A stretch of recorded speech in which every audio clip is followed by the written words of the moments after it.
This problem is sledding season from the notes. So here you're going to be sledding down a hill. It's inclined at 18 degrees. You and your sled have a combined mass of 75 kilograms. Traveling down the hill with an acceleration of 2.3 meters per second squared. So we are going to be finding the force of friction that is slowing us down. As always, step one is to draw the picture. So here's my picture. I've got my 18-degree ramp. Here's the sled.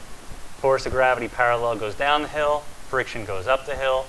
Normal perpendicular to the hill.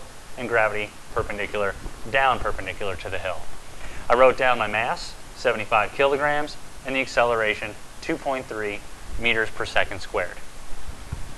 So step one is finished. Step two, positives and negatives. Positive down the hill and up perpendicular. Negative to the left and down. Now the next step, step three, is to write anything that's at an angle into components, but on a ramp. The only thing we'd have to find components of is gravity parallel and perpendicular, so that's already finished. Step four is adding up the things that we need in order to find what we want. What we're looking for is force of friction. So that is our question mark.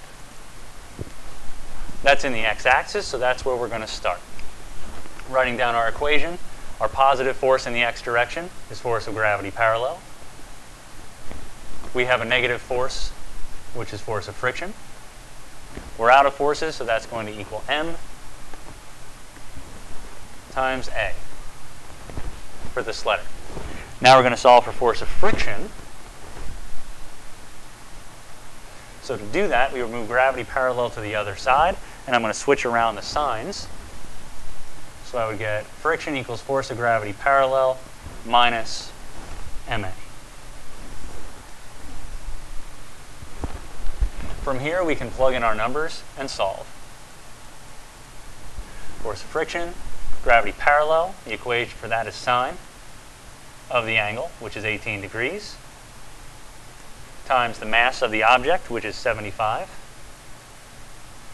kilograms, times 9.8 meters per second squared, minus ma, the mass is 75 kilograms, and the acceleration is 2.3 meters per second squared. Plug all of that into your calculator, and you should get that the force of friction is 54.6 newtons. And that's how we do sledding season.